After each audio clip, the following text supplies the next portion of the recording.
მოკლედ მეგობრებო, დადგა დღე, როდესაც ვწერ ჩემს პირველ პოდკასტს. ამ სტუდიაში ჩაიწერება ხოლმე ანათე სპოტლაიტის ვიდეოები, სადაც აქ იქნება სტუმარი. უკვე შემდეგი გადაცემიდან და პირველ გადაცემაში ვარ მარტო, რომ მოგიყვეთ ჩემი განვლილი გზა. ვინ ვარ, რა მინდა, რატომ ვაკეთებ ამ პოდკასტს, რა მომცა мотиваცია და საერთოდ რატომ მინდა რომ გავაკეთო ეს ყველაფერი და რატომ მომივიდა აზრად. ეხლა ცოტა ვღელავ, იმიტომ რომ პირველი წინადადებებია და ალბათ ესე საუბრის დროს დაალაგდება ჩემი ემოციებიც და უფრო შემდეგში უფრო დაალაგებულად გავაგრძელებ, მაგრამ რაღაცა ხონდა დაიწყო და მეც ვიწყებ. პირველ რიგში ეს იდეა რატომაც მომივიდა, ძალიან მომწონს, როდესაც ვისმენ ქალების ისტორიებს, რომლებმაც რაღაც ცვლილებები განიცადეს ცხოვრებაში, შიშები დაამარცხეს, დაეცნენ და წამოდგნენ, იმიტომ რომ ჩემთან ძალიან ახლოს არის ესეთი ისტორიები და მეც ყოველთვის რაღაც ისე ვარ ხოლმე, რომ თუ ესეთ ადამიანებს ვხედავ, რომ ჩემი დახმარება ჭირდებათ, ჩემი წაშველება, ჩემი კარგი თქმა შექება, ყოველთვის мотиваციას ვაძლევ ხოლმე და სიამოვნებს. და კომუნიკაციაც ესეთ ხალხთან ჩემთვის არის ყველაზე დიდი სიამოვნება. რა თქმა უნდა, ალბათ იმიტომაც არის სასიამოვნო, რომ მეც მსგავსი გზა მაქვს განვლილი და ძალიან ვაფასებ ჩემი ცხოვრების გზას.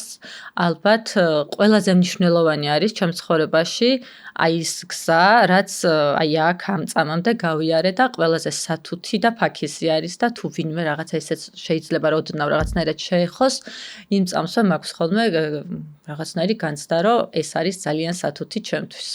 და რატომ არის? იმიტომ რომ ალბათ ის ბარიერები, შიშები, რაღაცები მეც დავამარცხე და მოვედი აქამდე ძალიან ამაყი. და ყოველთვის როდესაც ჩემი ისტორია ან რაღაცების სხვებსაც გავუგიათ ხოლმე, мотиваციის მიმცემია სხვებისთვის. ყოფილა პერიოდები, როდესაც მეც დამჭირვებია мотиваცია და მინდა ამ პოდკასტში, როდესაც მე და ჩემი სტუმარი ვისაუბრებთ, ერთმანეთს გავუცვლით აზრებს და თქვენ მოგვისმენთ, პოდკასტის დასრულების შემდეგ გქონდეთ განცდა, რომ თქვენ შეგიძლიათ მარტო არ ხართ ის განცდები, რაც მეც მაქვს, ჩვენ სტუმარსაც ექნება ყველასთვის რაღაც მსგავსია და ჩვენ თუ გადავლახეთ, თქვენც გადალახავთ, შეიძლება რაღაცა мотиваცია იყოს ან დამაფიქრებელი და მინდა რომ მოკლედ ეს პოდკასტი იყოს რაც ისეთი ახლის მომტანი, თავდაჯერებულობის მომტანი ქალბატონებისთვის. არ ვარ ფემინისტი, რაღაც არ მგონია რომ ეს ფემინური ჭრილში არ განვიხილავ ხოლმე ქალისა და მამაკაცის ურთიერთობის, მაგრამ რატომ მაინც ქალები მგონია რომ ადამიანი რომ ძლიერი იყოს, უბრალოდ პიროვნული თვისებები არის ამ დროს განსაზღვრელი და სქესი არაფერ შუაში არ არის, თუმცა მაინც ისეთ სოციუმში ვცხოვრობთ, რომ მგონია რომ ქალებს ცოტა წახმარება სჭირდებათ, იმიტომ რომ მამაკაცებს თითქოს ჩანერგილი აქვთ რაღაცა სიძლიერე, ანუ ძლიერები უნდა იყვნენ, ანუ ყველა ამას ამბობს, რომ ძლიერი უნდა იყო და ქალებიც თითქოს რო იბადებიან, რაღაც გადალახვა თითქოს ყველა სუსტ სქესად მოიხსენიებს და მათ ჯერ სჭირდებათ საკუთარ თავში თავდაჯერებულა, რომ თვითონაც ძლიერები არიან და ამ კუთხით მინდა რომ ქალებს წავეხმარო, თუ გამომივა და ქალების ისტორიები მოვისმინო. ძალიან ბევრი ისტორია გამიგონია, ძალიან ბევრ ქალს შევხვედრილ ვარ და არ ჩანან ეს ქალები და მე მინდა გამოვაჩინო. ხა რომ დავიწყოთ თავიდან ჩემ ისტორიაზე, ვინ ვარ, რა ვარ. მე ვარ ანა ქურდაძე, შუიდან გესალმებით. უკვე 33 წლის, დედის ერთა. დედა და მამა ბავშვობაში 2 წლის რომ ვიყავი გაშორდნენ, ჩემს მეხსიერებაში არ ყოფილა მომენტი, როდესაც დედა და მამა ერთად მენახა. ძალიან გაუჭირდა დედას, ჩემი მარტო გაზრდა. ვცხოვრობდით მესამე კლასამდე, მამის, დედმამის სახლში, ბებია ბაბუასთან. ესეც ძალიან ესეთი მნიშვნელოვანი ნაბიჯი იყო დედაჩემის მხრიდან, იმიტომ რომ არ წამოვიდა თავის სახლში, არც მამა წავიდა სახლიდან და მესამე კლასამდე ვცხოვრობდი მამის სახლში, ალბათ იმიტომ რომ ალბათ რა, ანუ არც დამისვამს ესე კითხვა, მაგრამ პასუხი არის ის, რომ ალბათ არ მეგრძნო ის, რომ მე რაღაც მამის ოჯახისგან ესე ცალკე ვარ და მაინც ანუ მამა კი არ იყო ჩემს ცხოვრებაში, მაგრამ ეს მამის ნათესავები, ბებია, ბაბუა მაინც ყოფილიყვნენ და რაღაც არ დამკლებოდა ეს სითბო, რაც აი მამას უნდა მოეცა. ვფიქრობ, რაღაც ამ კუთხით იყო მისი გადაწყვეტილება.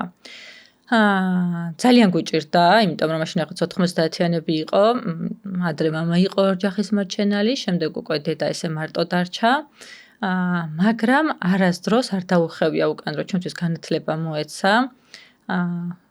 უკვე მესამე კლასიდან გადამიყვანა სკოლაში, სადაც მაშინ 15 ლარი იყო გადასახდელი, კოლეჯი იყო, ლიცეუმი, ფარგალიტი ერქვა და ეს 15 ლარი მაშინ იყო იმხელა თანხა, რომ მახსოვს დედა როგორ შრომობდა, რომ ჩემთვის აი ეს 15 ლარი თვეში გადაეხადა და განათლება მქონოდა ძალიან კარგი და ყოველთვის ისეთ აქცენტებს აკეთებდა, რომ ცხოვრებაში ძალიან მნიშვნელოვანი არის განათლება, საზოგადოება, კულტურა და ის აქცენტები, რაც ბავშვობაში ჩემში ჩადო, შტრიხები უბრალოდ აი დღემდე მომყვება. შემდეგ უკვე მე-7 კლასიდან სხვა სკოლაში გადამიყვანა, იქაც ხა გაიზარდა ესე ვთქვათ, თანხა და 50 ლარს მიხდიდა ხოლმე და მახსოვს მომენტი, როდესაც ძალიან დაბალი ხელფასზე მუშაობდა დედა და ეს 50 ლარი თითქმის მისი ხელფასის ნახევარი იყო და მახსოვს განცდა როგორ ვითვლიდი დედაჩემის ხელფასს, რომ აი რაში შეიძლება მაგალითად გვეყოს თვის განმავლობაში და იმხელა პასუხისმგებლობა იყო ჩემთვის, რომ ანუ დედაჩემს ესეთი მცირე ანაზღაურება აქვს და ამხელა თანხას გიხდის შენ სწავლაში. რა რაღაც აი უზომოდ დიდ პასუხისმგებლობას ვგრძნობდი ხოლმე დედის მიმართ. და დღემდე ესე მომყვება და ეხლა ცოტა რაღაც წამომივიდა ამაზე რომ დავიწყე ემოციები. ამის ფონზე მამა ჩვენს ცხოვრებაში არასდროს არ ყოფილა, არასდროს არ გამოჩენილა, არ მახსოვს საერთოდ ერთი კამფეტიც კი მამისგან. და ამის ფონზე დედა ყოველთვის რაღაც მაინც კარგად მოიხსენიებდა ხოლმე. მაგრამ აი ახლა რომ გავიზარდე და ძალიან თავდაჯერებული, ძლიერი და ესეთი მგონია თავი. მგონია არა ვარ. თვით კმარიც, მაქვს ძალა რომ რაღაცები გადავლახო, სულ ფიქრობ ხოლმე რომ საიდან მოვიდა ჩემში ეს ემოციები, საიდან ვარ ის ვინც ვარ და ყოველთვის მიყვარს ხოლმე ჩემი საქციელების და ჩემი ემოციების ამოხსნა, რომ ხო არ უკავშირდება ეს ბავშვობაში რაღაცას, წარსულს, საიდან მოდის ჩემი ინსტინქტები.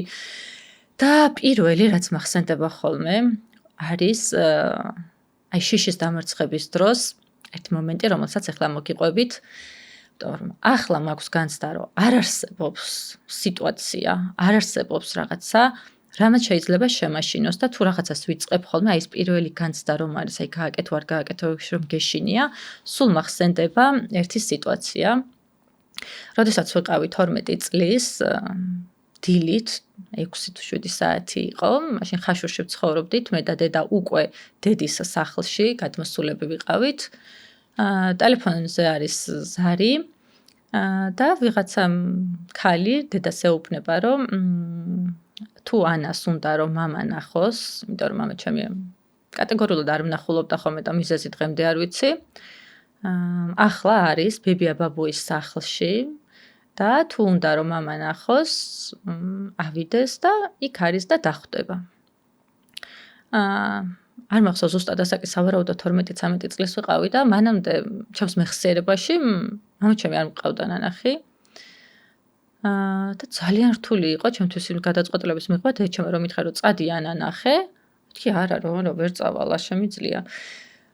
ბებია ბაბუასთან ყოველთვის ავდიოდი ხოლმე ყოველ კვირაში, იმიტომ რომ ისინი სურამში ცხოვრობდნენ და ჩემი იქ მისვლა რამეს უცხო არ იყო, მაგრამ დილის 7 საათზე მიდიხარ, რას ეუბნები, რატომ მოვედი, რაღაცა ის განცდა, რომ აი მამის ანახავად მოვედი, აი არ მინდოდა, რაღაც ძალიან ცუდად ვგრძნობდი თავს და დედაჩემა დამაძალა, რომ არა, შენ აუცილებლად წადი და არ მახსოვს მართალი გითხრათ ფიქრები, აი სახლიდან გასულიდან აი იქ კარამდე მისულამდე, იმიტომ რომ სავარაუდოდ ძალიან მეშინო და მისულა. არ ვიცი, აი რაღაცნაირი გრძნობა იყო. და როდესაც მივედი, უკვე შემდეგი ემოცია მახსოვს, რომ შევედი ჭიშკარში, კარი გავაღე, ავედი დილა და გაუკვირდათ ძალიან ჩემი იქ მისვლა დილით ბებია ბაბუას და შესასვლელი ოთახიდან, როდესაც გადავწყვიტე, რომ შევსულიყავი დიდ ოთახში, მისაღებში, ბაბუა ჩემი გადამეღობა კარზე და არ მიშვებს. ვეუბნები, რატომ არ მიშვებ? და უბრალოდ იქ შენი შესვლა არ შეიძლება. ხალხო, ვინც მისმენთ, არ ვიცი როგორ გითხრათ, 12-13 წლის ბავშვს საიდან მომივიდა ის ენერგია, საიდან მომივიდა ის თავდაჯერებულობა, გამბედაობა, როგორ ვეჯიკავებოდი ბაბუა ჩემს, რომ ანუ ის კარი გაეღო და შიგნით შევსულიყავი, ანუ საერთოდ დამავიწყდა. შიში ის რომ ანუ მოსვლა არ მინდოდა, ან რაიმე, აი გვერდით გაწავიდა, იმხელა ენერგიას ვგრძნობდი. რა თქმა უნდა ვერ მოვერიე ბაბუა ჩემს და ბებია ჩემს და ვერ გავწიე. თუმცა კარის იქით იყო მამა ჩემი, რომელიც არ გამოვიდა. ანუ საკმაოდ დიდი ხანი და მე დავრჩი იქ მერე და ანუ ვეკითხებოდი რომ რატო არ გამოდის თქო და არავინ არ არის ეს ბაბუა ჩემის მოვნა რაღაცები მოიგონეს. მაგრამ ნუ ფაქტი არის რომ იმ დღეს მამა ჩემი ვერ ვნახე. მაგრამ ამ ფაქტმა ანუ განაის მომცა რომ აი მამას არ უნდიხარ და არ გამოვიდა და ანუ ახსნა მქონდა მაინც რომ ალბათ რომ გამოვიდეს და გამესაუბროს რაღაც გამბედაობა ჭირდება. ძალა მომცა იმხელა რომ აი ყოველთვის როდესაც ეხა რაღაცას ვაკეთებ, აი ის პატარა ანა მახსენდება ხოლმე ისეთი შეში მქონდა იქ მისვლის და ანუ ისე გადაიზარდა რაღაც ძალიან მაგარ ენერგიად, რომელიც აი მეგონა რომ იმ კარს გავანგრევდი და შევიდოდი და ემოციური კუთხითაც მგონია რომ მაშინ ძალიან გამარჯვებული გამოვედი, იმიტომ რომ უკან ადამიანი იდგა ჩემზე სარდასრული და მან ვერ გაბედა გამოსვლა და მე მქონდა იმისი გამბედაობა რომ შიგნით შევსულიყავი, ვერ გავაკეთე ეს, მაგრამ ძალიან დიდი თავდაჯერებულობა მომცა. და აი არანაირი რაღაც აი ნეგატივი არ ყოფილა, რომ აი არ წავუყვანივარ, რომ აი მე იცი რა მანამ შენი არ გამოვიდა და არ გნახა რაღაც აი ესეთი საერთოდ არაფერი არ ყოფილა და აი ეს განცდა საიდან მოდის, რომ ყველაფერი ახსნილი მაქვს თითქოს ჩემს ცხოვრებაში რა განცდები რასთან არის დაკავშირებული. აი ეს შიშის დამარცხება ზუსტად ამასთან არის, მაგრამ აი ის რომ მე მაშინაც კი 12-13 წლის ბავშვს ძალიან კარგად შემეძლო ყველაზე მნიშვნელოვანი თვისების, ასე ვთქვათ, აღქმა არა, თვისება გამომუშავებინა, არ ვიცი სწორად როგორ შეიძლება თქვა, რომ რაღაცა ცუდად არ დამინახავს და პირიქით გამოძლიერა, ეს არ ვიცი საიდან მოდის, ალბათ შინაგანია. და დღემდე აი ამაზე არის დაშენებული ჩემი პიროვნება და თუ რაიმე არის ხოლმე, რომ აი ცუდ სიტუაციაში ვარ და აი ღმერთს ხო რაღაცას თხოვ და ეუბნები, რომ აი ღმერთო, აი ესე იყოს ჩემი ერთადერთი თხოვნა არის ხოლმე, რომ მე არ გადავიდე აი იმ რაღაც თითქოს ღერძიდან, აი როგორ მაქვს იცით ჩემი თავი წარმოდგენილი, რაღაც აი თითქოს ესე პატარა ღერძივით არის კანკარა, აი ეს რაღაც წარმოიდგინეთ სპირალისებური ასოციაციით ესე მაქვს, რომ თითქოს რაღაცა ეს სპირალი დამაგრებული არის ღერძზე და მეორე ხელით მე ეს მიჭირავს და არ ვაძლევს საშუალებას, რომ ეს კანკარა გადაიხაროს და რაღაც ძალიან მყარად მიჭირავს და ყოველთვის რაღაცას ღმერთს ვთხოვ ხოლმე, რომ აი ეს უნარი არ წარმართვას, რომ ჩემი თავი ყოველთვის დავიჭირო და ეს უნარი მქონდეს და ყველაფერს შევხედო რაღაც დადებითი კუთხით. პირველი ეს იყო ჩემს ცხოვრებაში, ვფიქრობ ყველაზე ესეთი მნიშვნელოვანი, როდესაც შიში გადავლახე. და ნუ ყველაფერს თითქმის ამას ვუკავშირებ ხოლმე, გაგრძელდა ცხოვრება, რა თქმა უნდა, და უკვე შემდეგ სრულიად შემთხვევით, ახლა გაგიჩნდებათ კითხვა, რომ ვნახე თუ არა მამა შემდეგ. არ მახსოვს რამდენიმე თვის შემდეგ, ისე შემთხვევით ბებია ბაბუასთან მივედი და დავინახე ამა ჩემი შემთხვევით ოთახში. ოღონდ მაშინ ბებია-ბაბუ არ იყვნენ და ესე ვთქვათ შევუსწარი, ესე ვთქვათ, თავზე დავადექი და განცდა კი არ მქონდა, რომ აი ჩამეხუტა ძალიან, იმიტომ რომ სხვა გზა არ ქონდა. მაგრამ საუბრის რამე რომ მეკითხა. ან მაშინ ესე რატომ მოიქეცი? აი სურვილი არ მქონდა. 5 წუთი გაგრძელდა არც კი ჩვენი შეხვედრა. და ავდექი და წამოვედი. ანუ არ მქონია განცდა, რომ მე რაღაცა კიდევ ვკითხო. და ეს იყო ჩვენი ბოლო შეხვედრა, იმის მერე აღარ მინახავს. და არც მქონია სურვილი მართალი გითხრათ. შემდეგ უკვე, რა თქმა უნდა, ვითარდებოდა ჩემი ცხოვრება. ჩავაბარე უნივერსიტეტში, იურიდიულ ფაკულტეტზე. ესეც მგონია, რომ არჩევანი იყო რაღაც რატომაც იურიდიული ავირჩიე.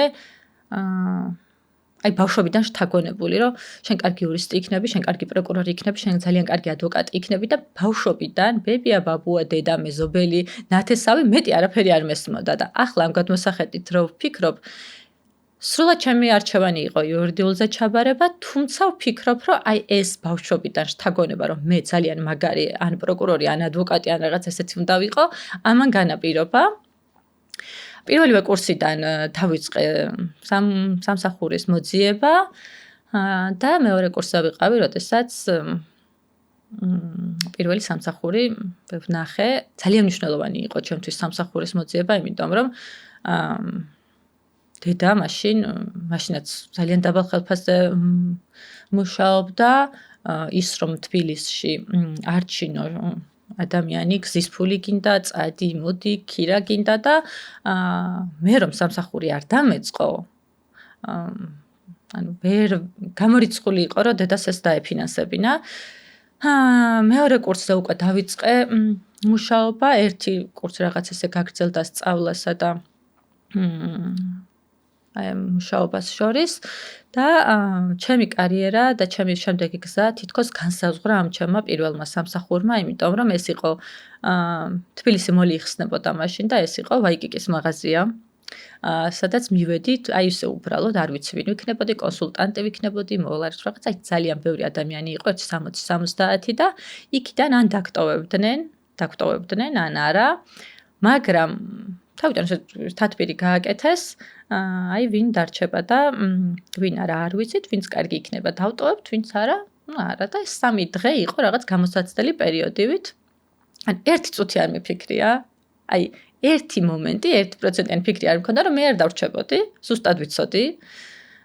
და მართლაც ესე მოხდა, დავრჩი კი არა, როდესაც ეს განაწილებები მოხდა, მითხრეს, რომ აი შენ იქნები ბავშვების სექციის ხელმძღვანელი. მაშინვე მქონდა ის, რომ ყველაფერი მესწავლა.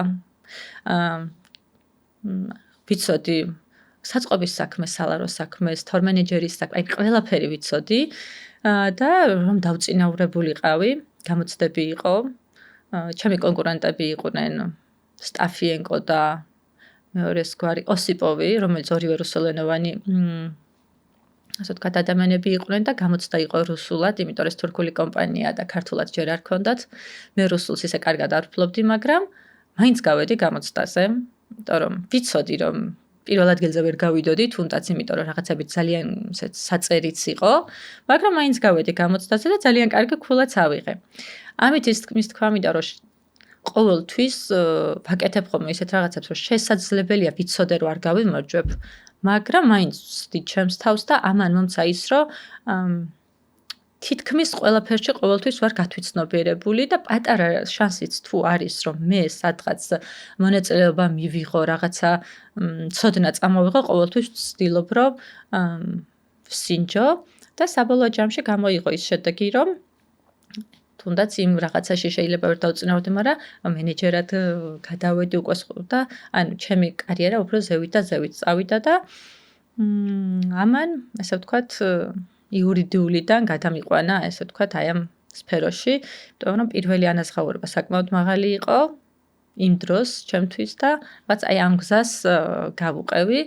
ამ გადმოსახედით რომ დავფიქრდები ხოლმე, ცოტა გული მწყდება, იმიტომ რომ ვფიქრობ ხოლმე, რომ აი ფინანსური რესურსი ან რაღაცა რომ მქონოდა იმ მომენტში რომ მე მართლა გავყოლოდი ეს იურისტობას, ალბათ მართლა ძალიან კარგი იურისტი ვიქნებოდი, თუმცა არ იყო ეს შესაძლებლობა მაშინ, მაგრამ რაც ახლა ვარ, ასე ვთქვათ, მაინც ამაყი ვარ, იმიტომ რომ აი ეს გზა სრულად ჩემი შექმნილი არის. შემდეგ უკვე როდესაც დაიწყო დაწინაურება, კომპანიების გამოცვლა, უკვე აღმასვლა, ჩემს ცხოვრებაში შემოვიდა ადამიანი, რომელიც ასე ვთქვათ, ძალიან შემიპყრო, ესე ვთქვი სიტყვა, შემიყვარდა. და ეხლა ამას რატო უყვები და რატო ვსვამ ამ პოდკასტში, რომ ძალიან მინდა ვინც ადამიანები მისმენენ, ან ქონიათ ისეთი პერიოდი, რომ ძალიან შეყვარებულები არიან, რაღაცა კუთხით თითქოს გადაუხვიეს თავიანთ მიზნებს, როგორ შეიძლება და როგორ ვაქციე აი რაღაცა ენერგია, ბრაზი ძალიან მაგარ გამოწვევად.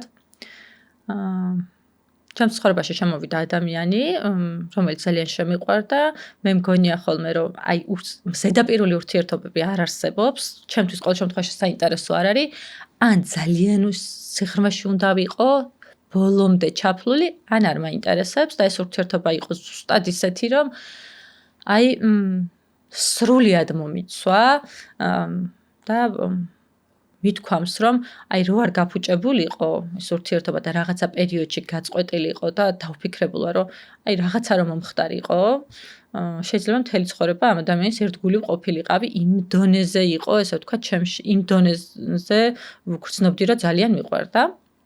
მაგრამ აი ამ ძალიან დიდ გრძნობას, რა თქმა უნდა, მოყვება მე ძალიან ისეთი დაცემაც და რამდენადაც ძალიან მაგრად მიყვარდა. იმ დონემდე მქონდა ძალიან დიდი იმედგაცრუება, აი უზომოდ დიდი იმედგაცრუება ურთიერთობაში. და ისეთ ცუდად ვიყავი, რომ მქონდა პერიოდები, რომ აი ესე ხელი მეჭირა, მთლიანი სხეული მტკიოდა და ჩემს ხელს ესე ვკვენდი, რომ ოღონდაც ეს მინდოდა რომ შინაგანად იმდენად ტკივილს ვგრძნობდი, რომ რაღაც ფიზიკურ ტკივილზე და რაღაცა გადავიდეს თქვა, აი ვერანაირი წამალი ამას ვერ გაგიჭყუჩებს, წამალს დალევ თავის ტკივილი გაგივლის, მაგრამ ეს იყო იმდენად ცუდად ყოფნა, რომ სხეული მტკიოდა, ვერ ვდგებოდი. გონია რომ 33 წლის განმავლობაში ჩემს ცხოვრებაში ეს პერიოდი იყო ყველაზე ცუდი პერიოდი ემოციური კუთხით და რო ვიხსენებ ხოლმე და მაშინაც ესა იყო, აი რაღაც ასოციაცია მქონდა, რომ თითქოს მიწაზე ხარ განთხეული, რაღაც აი საშინლად ცუდად ხარ, ყველაფერი მტკიოდა და როდესაც ეს პერიოდი დაიწყო და დავეჯახე ამას, რომ აი აქ ხარ, რაღაცა შენი რაც ფანტაზიები და რაღაცები, არაფერი რაღაც ყველაფერმა წაიღო, ასე ვთქვათ, და მოდი რეალობა სხვა რაღაცა არის. მქონდა ძალიან ცუდი პერიოდი, ძალიან ცუდი პერიოდი, მაგრამ არ ყოფილა დეპრესია. ამ ცუდად ყოფნობაშიც, აი ერთი ახლა ხსნიან ხოლმე დეპრესია რა არის, არ მქონია მსგავსი რაღაც. უბრალოდ ვიყავი რაღაცა ფაქტიდან გამომდინარე ძალიან ცუდად. ვიღაცამ რომ წაიქცე და მუხლი ტკივა, ეს ხო წაქცევა იწვევს მუხლის ტკივილზე. ჩემ შემთხვევაში რაღაც რეალურმა გამოიწვია ეს ჩემი ცუდად ყოფნა, შეჯახებამ რაღაცებთან, თვალის გასწორებამ. არ მინდოდა, ვერ ვჭამდი, ისე ცუდად ვიყავი და იმდენად შოკი იყო ეს ჩემთვის, რომ საჭმელს ვერ ვჭამდი. მაწონია მქონდა ხოლმე მაღაზიიდან, რომ უბრალოდ რაღაც სიმჟავე რაღაც მეტი ვერაფერს მადა არ მქონდა. და ვიღლებოდი ფიქრით. დამეწყო ისეთი ფიქრი, რომ რატომ? მე ხო ვიცოდი, მე ხო ამ ყველაფერს ვაკეთებ, მე ხო აი ამ ყველაფერში ხო ყველაფერი ჩავდე, ამ ურთიერთობაში ხო ყველაფერი ჩავდე. და რაღაც იცით როგორი განცდა მქონდა, როგორ ვერ დაინახა. და არ მქონია ის რომ აი ადამიანი დავკარგე არ იყო, იმიტომ რომ ეს აუცილებელი გარემოება იწევდა, ასე ვთქვათ, ან ჩემი ღირსება უნდა ყოფილიყო, ან ერთად ყოფნა და ხვდებოდი რომ აი როდესაც ადამიანს ყველაფერს აძლევ. როგორ შეიძლება რომ მან ეს ვერ მიიღოს? და მქონდა ფიქრები რომ ადამიანის გარეშეც უდად კი არ ვიყავი, აი მქონდა განცდა რომ მე ეს რანაირად, მე თუ ეს გავეცი, როგორ შეიძლება რომ სხვანაირად იყოს ყველაფერი და როგორ შეიძლება რომ მაგალითად ვერ დაგიფასონ რაღაც. თუმცა მივედი იქამდე რომ არ არის საჭირო ვიღაცამ რომ რაღაცა დაგიფასოს, შენთვის აკეთებ, მე მსიამოვნებ და ალბათ იმ ყველაფერი, რასაც ურთიერთობისთვის ვაკეთებდი, იმიტომ რომ იყო რაღაც ბედნიერების მომენტებიც. ამ პროცესების ისეც უდად ვგრძნობდი თავს. არაფერი არ მშველი და თითქოს აი წამალი არ იყო ამისი, ერთადერთი ეს იყო ფიქრი. რომ აი ეს რაღაცები მეფიქრა, დამელაგებინა ჩემს თავში, ღამით გამოვდიოდი სახლიდან, მაშინ ვცხოვრობდი დიღმის მასივში, აღმაშენებლის ძეგლთან და ფეხით გავუყვებოდი ხომ და იუსტიციის სახლამდე, წარმოიდგინეთ რამხელა მანძილია, ფეხით გავდიოდი ყურსასმენებით და თითქოს აი ამ გზაში რაღაცა ფიქრით მოვდიოდი და უკვე რომ ბოლოსკენ რაღაც თითქოს ეს ყველაფერი ლაგდებოდა. მაგრამ სახლში რომ მოვიდოდი, ისევ ახალი ფიქრი მოდიოდა და ვიღლებოდი ფიქრით. აი მომენტი არ იყო აი იმ პერიოდში, რომ რაღაცა სხვაზე გადამერთო ფიქრი და ეს იმდენად მღლიდა, არ მინდოდა. თითქოს აი რაღაც რო გინდა, რომ რაღაცა რო დაფრინავს მტვერი და ესე ხო გინდათ რომ გააგდო. ესე მინდოდა რომ ჩემი ფიქრები წასულიყო, აღარ მინდოდა ეს ფიქრები. იმდენად მithრევდა და ცუდად მხდიდა. ამიტომ გადავწყვიტე რომ რაღაცა მჭირდება. რაღაცის შეცვლა მჭირდება და დავიწყე ჯიპაში მენეჯმენტის კურსებზე საუბარი. კვირაში 3 დღე იყო 3 საათი.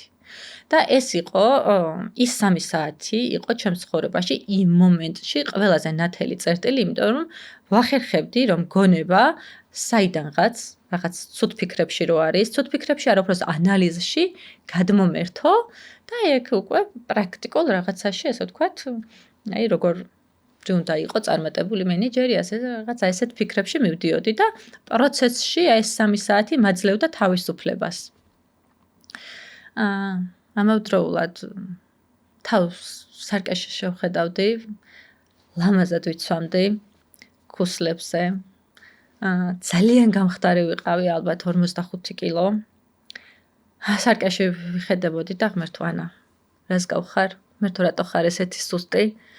მინდოდა რომ რაღაცა მეჭამ, ან რაღაცა ყოფილიყო რომ უბრალოდ თვალები ესეთ ჩაცვენილი არ მქონოდა, მაგრამ მაინც ესე ჩავიცვამდი ლამაზად პიჯაკს, ქუსლებს და ეს მივდიოდი ხოლმე ჯიპაში ამ კურსებზე. და ამან მომცა ის რომ თითქოს ვუბრუნდებოდი აი ამ ჩემს თავს. და ერთხელ მოვედი სახლში, ჩავიხედე სარკეში. და სხვათა შორის ძალიან მშველოდა, იმიტომ რომ სარკეში ჩემს თავს ვესაუბრებოდი ხოლმე, თითქოს აი ესე გვერდიდან, რომ ანა, აბა ეხა სად ხარ? აი და აი ამ ცუდ რაღაცასაც თითქოს რასაც ვიტყოდი, მეორე ანა უსწორებდა, რაღაცას ხომ ვიტყოდი და არა ანა, შენ ესე უნდა ქნა და ეს თითქოს ეს სარკეში ჩემი საუბარი იყო ერთგვარი თერაპია და აი ამ ყველაფრიდან გამოსვლის წამალი. და ერთხელ სახლში მოსულმა სარკეში ჩავიხედე და ჩემ თავს ვეუბნები. ანა, რა გინდა შენ? ცხოვრება უნდა გააგრძელო. ჩამოწერე 10 პუნქტიანი გეგმა, რა მინდა ცხოვრებაში. ქირით ვცხოვრობდი, მანქანა არ მყავდა. იმ მომენტში ზუსტად აი ამ ურთიერთობიდან გამომდინარე სამსახური არ მქონდა, იმიტომ რომ ისე გააკეთა ისეთი პროცესები მიდიოდა, რომ ზუსტად ამ ადამიანის გამოც აღარ მქონდა სამსახური. ესე იგი ხარ ხო სამსახუროთ. ყველაფერი თითქოს რაზეც დაშენებული გქონდა, ეს ურთიერთობა გაქრა. მან არც მანქანა მქონდა, არც სახლი მქონდა, ანუ თითქოს ჰაერში ვარ. როგორ უნდა გააგრძელო ცხოვრება? ჩამოწერე გეგმა, რა მჭირდება. 10 პუნქტიანი გეგმის შესრულება დავიწყე. დავდექი რაღაც სწორ გზაზე დაუბრუნდი ჩემს თავს და პირველი რაც იყო მოძებნე სამსახური სამსახურთან პარალელურად დავიწყე ჩემს ბიზნესზე ფიქრი და თბილისი მოლში დავიწყე პატარა სტენდის გაკეთება, რომელიც იყო აქსესუარების სტენდი, ეს თქვა ანათი აქსესურის და მეორე სართულზე გავაკეთე ეს სტენდი, ესე იგი უკვე მქონდა სამსახური, მქონდა საქმე და უკვე რაღაც ისე ვგრძნობდი თავს, რომ ძლიერად რაღაცნაირად, რომ შენ შეგიძლია ანა, უბრალოდ არ იფიქრო რაღაც ცუდზე, მხოლოდ კონცენტრირდი მომავალზე. თუმცა აი ამ პერიოდში, როდესაც მე უკვე დავიწყე რაღაც ძევით სვლა და აი ამ რაღაცების გეგმის შესრულება, ისევ გამოჩნდა ეს ადამიანი ჩემს ცხოვრებაში, ზუსტად მაშინ, როდესაც აი ზევით მივდიოდი და მივიღე. და მაშინაც ეს როგორ ხსნიდი ამას, რომ ხელახლა დავიწყე ურთიერთობა, თითქოს ამასაც ძალიან სიძლიერად ვცვლიდი, რომ არ მინდოდა რომ რაღაც აი პატარა, თითქოს აი ყველაფერი რაღაცა ვაპატიე და არ მინდოდა რომ რაღაცა 1% დამრჩენოდა გულში იმისთვის, რომ აი რომ მეცადა, შეიძლება კარგად ყოფილიყო ყველაფერი. და ამიტომ ისევ დავიწყე ისევ ხელახლა შევდივარ ურთიერთობაში, თუმცა სულ სხვანაირი ანა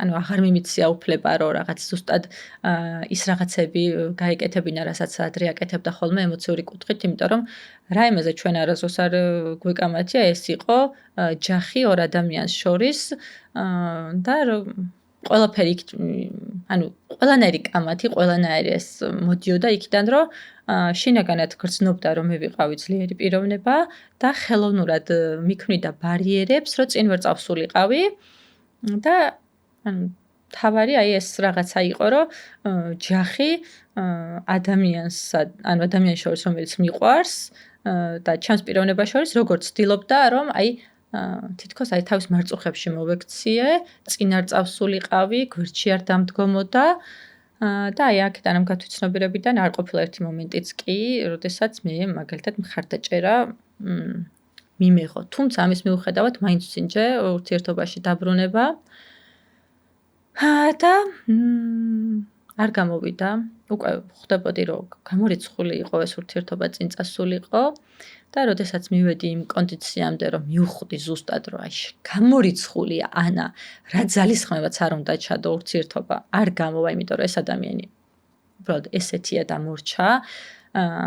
შენ ვერ მოუშუშებ ტკივილებს, შენ ვერ გაზრდი, შენ ვერ იქნები მუდამ მისი დამხმარე, ანუ ადამიანი თვითონ უნდა განვითარდეს და უბრალოდ ანა მოეშვი სხვა ადამიანზე ზრუნვას, იმიტომ რომ ვერ იღებს ზრუნვას. მოდი შენს თავს მიხედე, როდესაც მივედი აი ამ კონდიციამდე, უბრალოდ დავისვი წინ და ვუთხარი, რომ სამორჩა ჩვენი ურთიერთობა ვეღარ გაგრძელდება და ვერ მიიღო სხვათა შორის, გაუკვირდა, იმიტომ რომ აქამდე თუ ყველაფერს ვცდილობდი ურთიერთობისთვის, აი ერთ დღეს ესე წინ დავისვი და ვუთხარი, რომ უბრალოდ მორჩა, მე ვეღარ გავაგრძელებ იმას, რაც იყო და აი აქედან, ამ საუბრიდან კიდევ უფრო მეტად ასე ვთქვათ, როგორც კარიერული, ასევე ემოციური და პიროვნული ზრდა დაიწყო ჩემი კარიერის თვალსაზრისით წინ და წინ წავედი და ემოციური კუთხითაც ყველაზე მეტად ასე მგონია, რომ მაშინ გავიფურჩქნე, ძალიან თვითკმარი გავხდი, ჩემ თავს რაღაცა იმ კონდიციამდე მივედი, რომ ანა ბედნიერებისთვის გჭირდება მხოლოდ შენი თავი. დავიწყე მარტო მოგზაურობა, მარტო კაფეში სიარული, მარტო ფილმების ყურება და დავიწყე ჩემს თავთან ურთიერთობა.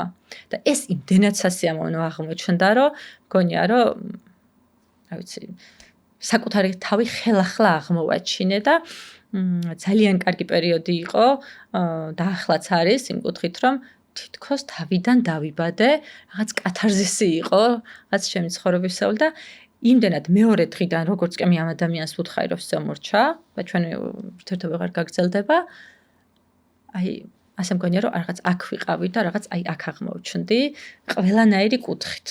გადაიწყო გადაფასებები, და რა ვიცი, ყველაფერი კარგი, ესე ვთქვათ, აი ამის მერე დაიწყო ჩემს ცხოვრებაში. და ასევე აი ამ ბრაზმაც, რაც აი ამ ურთიერთობაში მქონდა, გამაკეთებინა ყველაფერი ჩემი პიროვნული ზრდისთვის. ამ პერიოდშივე მქონდა ფიქრი, რომ ანა სამსახური რო დაიწყო, კარიერა რო განავითარო, რა გჭირდება? ჭირდება ბინა. იმიტომ რომ ჩემთვის სახლი არის როგორი რაღაც, იცით?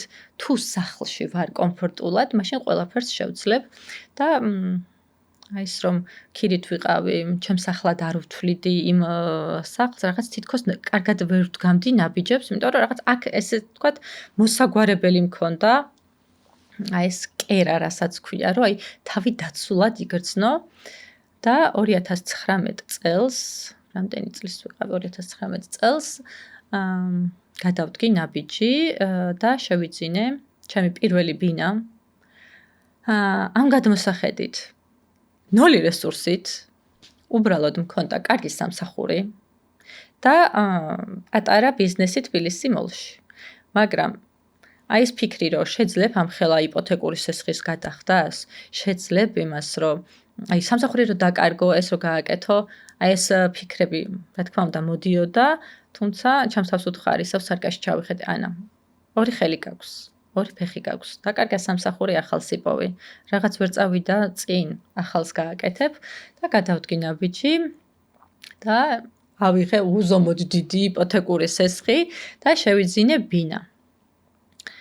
და ამან მომიტანა უზომოდ დიდი სიმშვიდე, რომ სახლში რომ ბრუნდებოდი, თავს გრძნობდი რაღაც სასიამოვნოდ და რაღაც დაცულად და დღემდე ესე არის, რომ თუ რაიმე ხდება, მე სახლში უნდა წავიდე, თავი დაცულად ვიგრძნო, ჩემს კერაში ვიყო და აი როდესაც რაღაც ჩაის დავლევ, ჩემ თავს ჩავუღრმავდები, ვიფიქრებ რაღაცაზე, უკვე ნებისმიერ რაღაცას მოვაგვარებ, რაც არ უნდა იყოს ცხოვრებაში, აი ესეთი განცდა მაქვს. ამან რაზე მინდა რომ თუ ვინმე მისმენს ხა და რაღაც მსგავს პერიოდებს გადის და ფიქრობს, გადადგას თუ არა ნაბიჯი და ამ ხელა რაღაცას გაურისკოს თუ არა, ვეთყო აუცილებლად კი, იმიტომ რომ ამ ბინა მომიტანა ის რომ ზუსტად ამ კორპუსში, სადაც მე ვცხოვრობდი, ჩემს ზევით იყო რაც პატარა 25 კვადრატიანი ტერასები და ძალიან მაშინ $5,000 ღირდა, შევიძინე ეს ერთი ტერასა, გადავაკეთე სახლად 25 კვადრატიანი, ანუ ერთ პატარა სახლად და მისი რეალიზაცია გავაკეთე, მოვახდინე, გავყიდე. საკმაოდ დიდი შემოსავალი, ერთჯერადი, რაღაც კარგი ეს დამიტოვა შემოსავალი და ეს ბინა რო არ მეყიდა, ამ ვერც ამ ტერასას აღმოვაჩენდი. და ვერც აი ამ, ასე ვთქვათ, პატარა რაღაცას ვერ გავაკეთებდი, რომელმაც საკმაოდ კარგი შემოსავალი მომიტანა. აქედან გვერდით კიდე ერთი ტერასა იყიდებოდა და მანამდე ვიყავი შეთანხმებული კომპანიასთან, ისიც $5,000 იყო. მე ეს ვიყიდე, მე ეს, ასე ვთქვათ, სახლად გადავაკეთე და მე ეს გავყიდე. და ასე ვთქვათ, ჩემი სახლის იპოთეკა, აი ძალიან მალე, ასე ვთქვათ, რომელიც 10 წელი უნდა გაგრძელებულიყო, თითქმის ძალიან მალე დასრულდა. და უფრო მეტად თავდაჯერებული გავხდი და უფრო მეტად ისეთი გამბედავი. და ყოველთვის მაქვს ხოლმე რაღაცებს რო ვიწყებ, საქმე იქნება, თუ რაღაცა იქნება, რომ აუცილებლად უნდა გაბედო. ანუ შიში წინ არ უნდა დააყენო, იმიტომ რომ მეც მქონდა ჯერ ბინის ყიდვის დროს მქონდა რა რას ვიზავ როგორ ვზავ. მე აი ამ ტერასის ყიდვისას, აბა რას ვიზავ, მერიაში შეათანხმებ, ესე იქნება, გაიყიდება, რემონტი რა დაჯდება, საერთოდ შეხება არ მქონდა საერთოდ ხელოსნებთან რემონტთან, მე როგორ გაყიდი, მაგრამ იმხელა ისეთი ის იყო, პროცესი იყო, რომ აუცილებლად უნდა დაიწყო რაღაცა, იმიტომ რომ პროცესში ყველაფერი, ასე ვთქვათ, იოლდება. შემდეგ უკვე მოვიდა სამსახურები, რა თქმა უნდა, შევიცვალე, გადავედი ერთ-ერთ კომპანიაში უცხოელებთან და იქ ვიყავი 2019 წლიდან ვიყავი მათთან ქსელის მენეჯერი, სხვადასხვა მაღაზიებს უხსნიდი უკვე დაგროვილი გამოცდილებით და 2019 წლიდან აი ივნისამდე მუშაობდი იქ და თან პარალელურად მქონდა ჩემი საქმე ანათე, რომელიც ძალიან მიყვარს და ყელსაბამიც მიკეთია აი აქ ანათეს ყელსაბამი. მუშაობდი კარგი ანაზღაურებით სხვადასხვა ქალაქებში მაღაზიებს ვუხსნიდი, ჩემს ზევით მხოლოდ მფლობელი იყო, დანარჩენ ანუ მივედი რა პოზიციაზეც მივედი, იმ პოზიციაზე დავასრულე, თუმცა ანუ მეტი ასე ვთქვათ, უფროსი მფლობელი ვერ გავხდებოდი და მაგრამ მოკლედ განვითარება ვერ ვნახე ამ კომპანიაში, თუმცა აი ის რომ ერთ მაღაზიას გავუხსნიდი, მეორეს, მესამეს, მეოთხეს, აი ეს რაღაცას მაძლევდა, რომ თითქოს ახალ რაღაცას რომ ვქმნი და ვუქმნი სხვა სიამოვნებას მანიჭებდა. პარალელურად, რა თქმა უნდა, პანდემიის დროს დავიწყე როდესაც იმ სამსახურში შესვენება იყო და იცით ყველაფერი დაკეტილი იყო, პანდემიის დროს დავიწყე ჩემი საყვარელი საქმიანობა, ანათე, გავხსენი ქალის თეთრეულის მაღაზია პეკინის 7-ში, ძალიან პატარა ფართში. და სანამ მაღაზიას გავხსნიდი ონლაინ, სახლში დავიწყე ამის კეთება, ჩამოვიტანე ძალიან ლამაზი თეთრეული, მე დავიწყე ამის გაპიარება. და როდესაც მივხვდი რომ ამას ინტერესი აქვს, შემდეგ უკვე პანდემია როდესაც მორჩა, გავხსენი პირველი მაღაზია პეკინზე, პეკინის 7-ში და მეგობრებო, იცით რა პატარა იყო? ზუსტად მომაქირავეს 9 კვადრატად, 9 კვადრატიაო და აღმოჩნდა ესე რომ გავზომე და რემონტს ვაკეთებდით, 7 არც იყო. პატარა კარი ქონდა და ესე აი გვერდიდან სულ ესე ქალის თეთრეულები ეკიდა. ნუ ახლა ქალის თეთრეულს დიდი ადგილი არ უნდა, მაგრამ ანუ ქალის თეთრეულისთვისაც ძალიან პატარა ადგილი იყო. მაგრამ დავიწყე. რა თქმა უნდა არ იყო ჩემი საოცნებო მაღაზია. იმისი 0.1%-იც არ იყო, რაც წარმომიდგენია და წარმომედგინა, თუმცა ამ პატარა მაღაზიამ გამახსნევინა ბათუმის ფილიალი, ვაკის ფილიალი და ახლა სადაც ვართ ბახტრიონის 8 ნომერში უკვე დიდი ფილიალი. აი ამ პატარა მაღაზიიდან დაიწყო ყველაფერი და ვიღაც ადამიანებს რომ აქვთ ხოლმე ეს განცდა, რომ მაინც აუცილებლად წარმოუდგენიათ, რომ რაღაცა უნდა დაიწყონ ძალიან დიდიდან. არ არის საუცილებელი, რომ ძალიან დიდიდან დაიწყო, პატარა ნაბიჯებითაც შეიძლება მიხვიდე რაღაც დიდ მიზნამდე და თუ მაგალითად სხვა შევიდოთ, დარწმუნებული ვარ, ადამიანები შესულან და ეს მაღაზიაც უნახავთ, აი ეს პირველი ანათე და უთქვამთ, რომ ანას ეს არ ეკადრება, ძალიან პატარა, ეს აქ რანაირად არის, საერთოდ არ მოქმედებდა ჩემზე. ანუ ვიცოდი, რომ უფრო კარგი უნდა ყოფილიყო, ძალიან პატარა იყო, ძალიან მეტროსთან იყო მაშინ და ანუ არ მაინტერესებდა სხვები რა სიტყოდნენ, უბრალოდ ვიცოდი, რომ მე რა რესურსიც მქონდა, მცირედან მაინც უნდა დამეწყო. და დავიწყე კიდეც. და ესე ნაბიჯ-ნაბიჯს განვითარდა ანათეც, ძალიან მცირე რესურსით.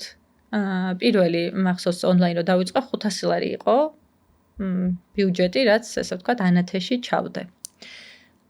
შემდეგ ახლა ძალიან ბევრი ადამიანი მიცნობს პროექტიდან და პრაიმ ჰაუსიდან ზოგს ისე რომ ხვდება ხოლმე, გემეცდები, მაგრამ ვერ ხვდებიან საიდან ვეცნობი.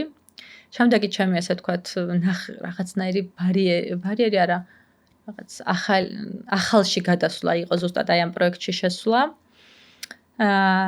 და აი აქაც ძალიან ისეთი ღელვა მქონდა. შევიდე თუ არ შევიდე. რაღაცა ისე დიდი ხანი არ მიფიქრია, თან არც ერთი შოუსთვის არ მქონდა ნაყურები, მანამდე გადიოდა ეს ბოლო სეზონი იყო, მეოთხე სეზონი და პირველი 3 სეზონისთვის საერთოდ არ მქონდა ნაყურები. უბრალოდ ფიქრობდი, რომ ეს ძალიან კარგი იქნებოდა ანათესთვის, თუ მე ცნობადი ვიქნებოდი, ანათე უფრო მეტად, ასე ვთქვათ, გაპიარდებოდა.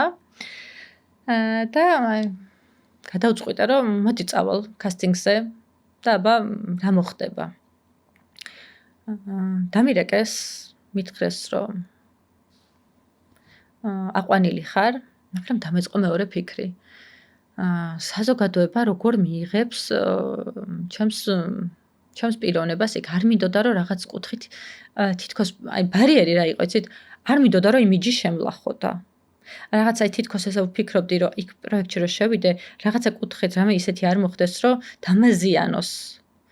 მაგრამ მაგაც ნუ ჩემი თავისი იმედი მქონდა, იმიტომ რომ რაღაც ამ ვერანაირად დაგაზიანებს რაც ხარ, ანა ეგ ხარ და ანუ ვერანაირად ვერ დაგაზიანებს და მოდი გავრისკოთ და მოდი აი რაღაც ახალში შევიდეთ და დაიწყო 3 თვე გაგრძელდა და ბოლოს მომცა აი ამ უნებლიე გადაწყვეტილებამ ის რომ გავხდი პროექტის პირველი ქალი გამარჯვებული და საჩუქრად გადმომეცა 50 კვადრატული ბინა. ანუ 5 წლის წინ, როდესაც სახლი საერთოდ არ მქონდა და ვფიქრობდი იმაზე, რომ ოღონდაც ჩემი კერა რაღაცნაირად, ანუ სახლით შევიძინე და ახლა სახლიც მოვიგე. მერტო ჩემო ანა. ანუ უბრალოდ ადამიანებმა წინსვლა უნდა წარსულზე არ უნდა ვიფიქროთ, მხოლოდ და მხოლოდ რაღაცა თითქოს წინ და წინ, იმიტომ რომ ცხოვრება მართლა სიურპრიზებით არის სავსე და თუ მცდელობას არ დააკლებ, თუ მოძრაობას არ დააკლებ, აუცილებლად მიხვალ რაღაც შედეგამდე და ჩემ შემთხვევაშიც ასე მოხდა, რაღაცის მცდელობამ მომცა გამარჯვება და მომცა საკმაოდ კარგი, ესე ვთქვათ, ფინანსური რესურსი ბინის სახით. ამ პროექტშიც ხა ალბათ ვინც მიყურებთ, ვინმე მაინც იქნებით აი ამ პროექტის მაყურებელი და გაგიჩნდებათ კითხვა, ფიქრობდი თუ არა გავიმარჯვებდი. არც ერთი მომენტი პროექტის განმავლობაში, არც ერთი დღე არ ყოფილა რომ მეფიქრა წაგებაზე და არც ერთი დღე არ ყოფილა რომ მეფიქრა გამარჯვებაზე. ანუ 3 თვემ გაიარა მხოლოდ და მხოლოდ დღიდან დღემდე. ანუ პროცესიდან ანუ ერთი დღე როგორ გავიდოდა, ანუ ერთი კვირა როგორ გავიდოდა. საერთოდ არ მქონდა ფიქრი იმისი, რომ მე ბოლოს ფინალში აი იქ უნდა ვიჯდე და შესაძლოა ბინა მოვიგო.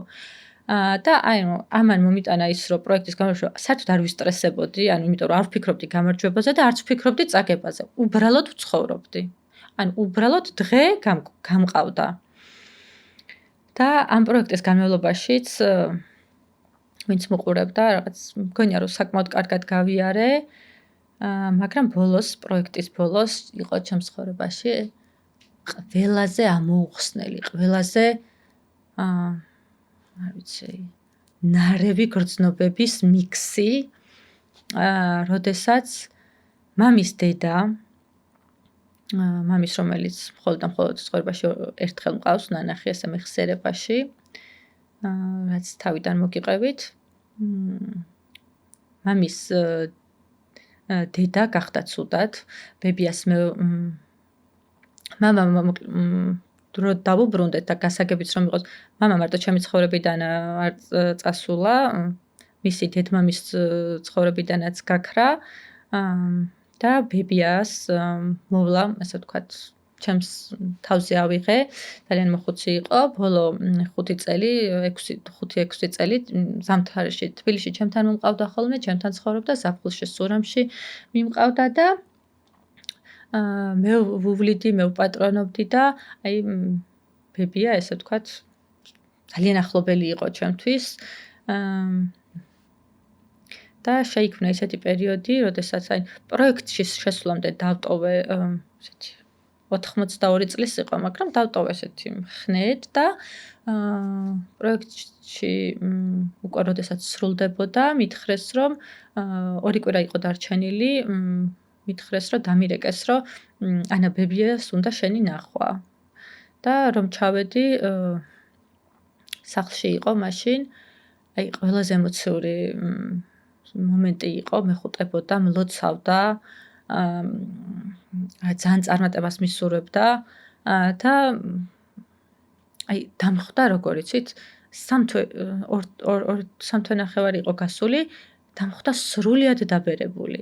ანუ მოხუცი დავტოვე, მაგრამ ეხლა იყო აი არ ვიცი, ალბათ თითქოს ძალიან ბევრი წელი დამატებული და ძალიან ემოციური იყო ჩემთვის ეს შეხვედრა, იმიტომ რომ პროექტიდან რომ გამოვედი, წავედი სურამში, ვნახე ბებია და მეუბნებოდი, ანუ უკვე უნდა დავბრუნებულიყავი. ანუ ის დღე ალბათ არასდროს არ დამოვიწყდება. აი ძალა არ ქონდა, დედა ჩემი უვლიდა ბებიას იმ პერიოდში და ანუ საერთოდ არ ლაპარაკობდა. ანუ რაღაც ვირუსი შეხვდა, ვირუსმა დაასუსტა, ძალიან მალე, ესე ვთქვათ, მოწყვიტა და საერთოდ არ ლაპარაკობდა. და როდესაც ჩავედი, გაუკვირდათ, რომ აი ეს ყველაფერი დამძიმება მოხდა ძალიან მალე.